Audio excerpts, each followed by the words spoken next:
आप यदि इस तरह के किताबों वाले कंटेंट या फिर मोटिवेशनल इंस्पिरेशनल कंटेंट को कंज्यूम करते हैं कई दिनों से, तो इकिगाई के बारे में आपको ना पता हो, ऐसा हो ही नहीं सकता। तो इकिगाई के बारे में यूट्यूब पर जो भी वीडियो अपलोड है वो सिर्फ करियर से रिलेटेड है। मैं ये नहीं बोल रहा कि करियर इम्पोर्टेंट नहीं है, आप दिन के 6-8 घंटे जहाँ देने वाले हैं वो इम्पोर्टेंट है ही, लेकिन बचे हुए 16 से 18 घंटे का क्या, वो भी तो उतना ही इम्पोर्टेंट है जितना करियर इम्पोर्टेंट है। लेकिन यूट्यूब पर जो भी वीडियो इकिगाई किताब के बारे में बताई गई है वो सिर्फ करियर से रिलेटेड है, लेकिन इकिगाई किताब में और भी कई चीज़ें हैं जो आपके सीखने के काम आ सकती है। आप लाइफ के किसी भी फेज में हैं, ये किताब आपका साथ नहीं छोड़ेगा, क्योंकि इस किताब में सिर्फ करियर से रिलेटेड नहीं और भी जैसे हेल्थ से रिलेटेड, आप खुश कैसे रह सकते हैं, आप ज़्यादा दिन तक जिंदा कैसे रह सकते हैं, किसी भी बीमारी को अपनाए बिना, किसी भी बीमारी को शरीर में अंदर आए बिना। तो बुक के अंत में इकिगाई का 10 नियम दिया गया है जो आपके लिए काफ़ी इम्पोर्टेंट हो सकता है, जो सिर्फ करियर से रिलेटेड नहीं, हेल्थ से या फिर रिलेशनशिप, इस सब से रिलेटेड है। तो मैं आज उसी 10 पॉइंट को बताने जा रहा हूँ। इकिगाई के 10 नियम। ओगिमी लोगों से मिलने के बाद और उनसे बातचीत करने के बाद हमें इकिगाई के 10 नियम समझ में आए, उनको समझकर हम इस यात्रा की समाप्ति करते हैं। तो बुक के अंत में ये दिया गया है, तो ये बताने के बाद ही ये किताब खत्म होती है। पहला है सदा कार्यरत रहें और कभी भी सेवानिवृत्त ना हो। इसमें बताया गया है कि आप जो भी काम करते हैं आप उसे करते रहें। अब यहाँ पर आता है कि संदीप जी ने कहा है कि फाइनेंशियली फ्री होना, अपने काम से छुट्टी पाना। 30 साल में वो फाइनेंशियली फ्री हो गए थे। ऐसे कई से लोग हैं जो पैसिव इनकम का सोर्स बना लेते हैं और अपने काम से निवृत्त हो जाते हैं। लेकिन काम से निवृत्त हो जाने का मतलब ये नहीं है कि आप कोई काम ही ना करें, आप दूसरे तरीके का काम करें। आप यदि अपने काम को पोस्टपोन नहीं, यदि आप अपने काम को दूसरों को दे चुके हैं, यदि ऑटो पायलट पर, ये सही शब्द है ऑटो पायलट, यदि ऑटो पायलट पर आपका काम चला गया है तो आप किसी दूसरे और भी बेहतर काम को कर सकते हैं। तो इस पहले नियम का मतलब यही है कि आप कोई भी काम करते रहें जिससे कि समाज बेहतर हो, आपका देश बेहतर हो।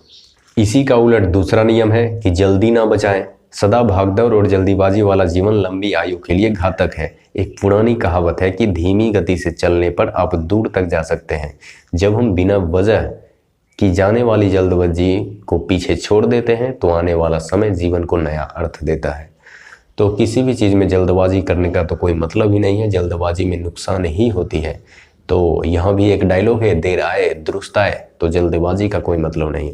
और तीसरा है पेट भर कर ना खाएं। यहाँ पर तो यही बताया जाता है कि जितना आप खाओगे उतना ही आप ज़्यादा स्वस्थ रहोगे, लेकिन इनका नियम कहता है कि आपके पेट में जितना भी जगह है, आपको खाने का जितना भी मन है, उसका 80% ही खाएं, तब आप ज़्यादा दिन तक स्वस्थ रह सकते हैं।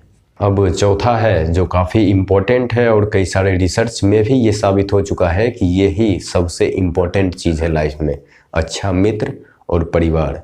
दोस्त जैसी अच्छी दवाई नहीं है। चिंता को भगाने के लिए गपशप करें, एक दूसरे से बातचीत करें, सलाह लें और सलाह दें, मज़ा करें, स्वप्न देखें और खुलकर जीवन जिए। तो दोस्त और रिश्तेदार तो बहुत ज़्यादा इम्पोर्टेंट है ही, नहीं तो डिप्रेशन, एंजाइटी, इस तरह की चीज़ें को आने में ज़िंदगी में थोड़ा भी देर नहीं लगेगा। अगला है अगले जन्मदिन पर ज़्यादा तंदुरुस्त बने। ये 5वां पॉइंट है कि आप अभी जितने भी फिट हैं या फिर अभी आपके पास जितना भी नॉलेज है उसको बेहतर करते जाएं और अगले जन्मदिन पर आप उससे बेहतर करें या फिर बेहतर रहें। छठा पॉइंट है हंसी खुशी की मदद से दोस्त बनते हैं। इसी के साथ शांति भी मिलती है, छोटी छोटी चीज़ों में भी आनंद मिलता है। एक बात सदा ध्यान में रखनी चाहिए कि वर्तमान पल में अनंत संभावनाएं हैं। तो हंसते रहना तो सभी को अच्छा लगता है या फिर नहीं, लेकिन हंसते देखना हर इंसान को अच्छा लगता है।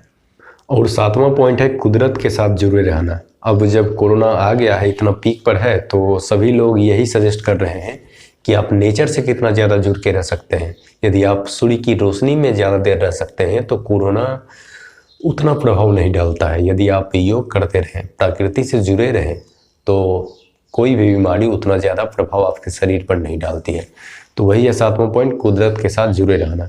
और 8वां पॉइंट है धन्यवाद दें, जिसको ग्रेटिफिकेशन भी कहते हैं। संदीप जी ने काफ़ी वीडियो बनाया है और भी दूसरे कई स्पिरिचुअल गुरु जो हैं वो इस पर काफ़ी जोर देते हैं। यदि आप ग्रेटिट्यूड हैं, आपको जो भी मिला है उससे आप खुश हैं, उसके लिए आप किसी को धन्यवाद देते हैं। ये नहीं कि जो नहीं मिला उसे आप मांगते रहें किसी से, या फिर उसके लिए आप हमेशा दुखी रहें। जो अभी आपके पास है उसके लिए आप ग्रेटिट्यूड रहें। फिर है 9वां पॉइंट, वर्तमान में जिए। ये तो सभी लोग बताते हैं, इसके बारे में आप जानते ही होंगे कि कल जो चला गया वो आएगा नहीं, जो आने वाला है वो आपके हाथ में नहीं है। तो वर्तमान में जीना ही एकमात्र उपाय है। और 10वां पॉइंट, जिस एक पॉइंट पे सारी वीडियो बनती है, वो है अपने इकिगाई को ढूंढना और उसी के हिसाब से काम करना। वो तो उस पर तो काफ़ी वीडियो बन चुकी है, तो उसके बारे में बताने का कोई मतलब ही नहीं है। तो आप भी अपने इकिगाई को ढूंढें और अपने जीवन को जिस तरीके से बेहतर कर सकते हैं उस तरीके से बेहतर करें। इस वीडियो के बारे में आपका क्या ख्याल है उसके बारे में कमेंट में ज़रूर बताएं। आपने मेरी बातों को ध्यान से सुना, इसका बहुत बहुत आभार। नमस्कार, मैं गौरव कुमार। यदि आपको मेरा वीडियो पसंद आता है तो चैनल को प्लीज़ सब्सक्राइब करें, क्योंकि सैकड़ों किताब और हज़ारों मूवी देखने के बाद मैंने इस चैनल की शुरुआत की है और एक वीडियो को बनाने में काफ़ी ज़्यादा समय लगता है। आपको किताबों के बारे में जानना है तो आप इस चैनल को सब्सक्राइब कर सकते हैं।